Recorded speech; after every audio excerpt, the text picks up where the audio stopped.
Hello hi friends, എല്ലാവർക്കും എൻ്റെ പുതിയ വീഡിയോയിലേക്ക് സ്വാഗതം. കുറേ ദിവസമായി ഞാനൊരു വ്ളോഗ് ചെയ്തിട്ട് കുറച്ച് യാത്രകളും കാര്യങ്ങളും ഒക്കെ ആയിട്ട് തിരക്കായിരുന്നു. ട്രിവാൻഡ്രം, എറണാകുളം, പത്തനാപുരം അങ്ങനെ കറങ്ങി നടക്കായിരുന്നു കുറേ ദിവസമായിട്ട്. അപ്പോൾ ഇന്ന് നമ്മൾ പോകുന്നത് NK സിൽക്സ് പുനലൂരാണ്.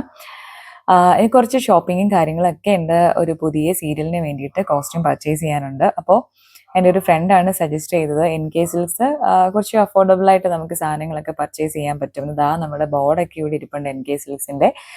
ഇത് മുക്കടവ് പാലം കേട്ടോ, പുനലൂര്.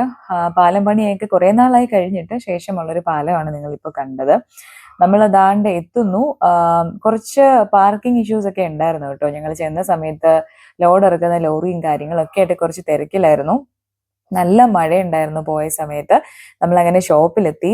എനിക്ക് മെറ്റീരിയൽ ആയിരുന്നു കേട്ടോ വേണ്ടത്. സാരീസ് റെഡിമെയ്ഡായിട്ട് എടുക്കാനല്ല ഉദ്ദേശിച്ചത്. സാരി വിചിത്ര സിൽക്സ് ആയിരുന്നു നമുക്ക് വേണ്ട ഒരു മെറ്റീരിയൽ സ്റ്റഫ്. അപ്പോൾ അതൊക്കെ അങ്ങനെ തിരക്കി കണ്ടെത്തി. ഒരുപാട് കളക്ഷൻസ് ഉണ്ട് കേട്ടോ. സാരിയുടെ തന്നെ വെറൈറ്റി കളക്ഷൻസ് ധാരാളം ഉണ്ട് ഈ ഷോപ്പിൽ. പക്ഷെ എനിക്ക് വേണ്ടത് മെറ്റീരിയൽ ആയതുകൊണ്ട് ഞാൻ കുറച്ച് പീസ് സാരീസ് മുറിച്ചെടുത്തു. പിന്നെ അതിന് മാച്ച് ആയിട്ടുള്ള ആക്ച്വലി അജ്രക് പ്രിന്റ് ആണ് ഇപ്പൊ എടുത്തേക്കുന്നത്. എനിക്ക് കലങ്കാരി സാരി ആയിരുന്നു വേണ്ടത്. അതിപ്പോ അവിടെ തീർന്നു എന്ന് പറഞ്ഞങ്ങനെ അജ്രക് പ്രിന്റിന്റെ കുറച്ച് ബ്ലൗസ് പീസുകളൊക്കെ എടുത്തു. ഷോപ്പിംഗ് ഒക്കെ ഭംഗിയായിട്ട് നടന്നു. പിന്നെ ഇനി എന്തെങ്കിലുമൊക്കെ എടുക്കാനുണ്ടോ എന്നൊക്കെ ഉള്ളത് ഇങ്ങനെയൊക്കെ ഒന്ന് നോക്കി. പിന്നെ ബില്ല് സെക്ഷനിലേക്ക് വന്നു.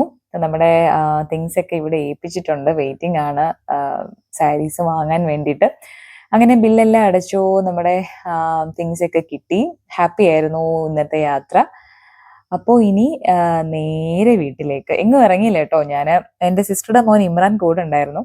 ഫുഡൊക്കെ കഴിക്കണമെന്ന് ചോദിച്ചപ്പോൾ പറഞ്ഞു വേണ്ട, അവൻ ഡയറ്റാണ്, സോ പുറത്തുനിന്നൊന്നും ഫുഡ് കഴിക്കില്ല എന്ന് പറഞ്ഞു. അങ്ങനെ ഞങ്ങൾ ഫുഡ് കഴിക്കാനൊന്നും പുറത്ത് പോയില്ല. പിന്നെ നേരെ വീട്ടിലേക്ക് തിരിച്ചു വന്നപ്പോഴും ചെറുതായിട്ട് മഴയും കാര്യങ്ങളൊക്കെ ഉണ്ടായിരുന്നു കേട്ടോ. അപ്പോൾ കുറേ നാളിന് ശേഷമുള്ളൊരു യാത്ര ഭംഗിയായിരുന്നു, ഹാപ്പി ആയിരുന്നു.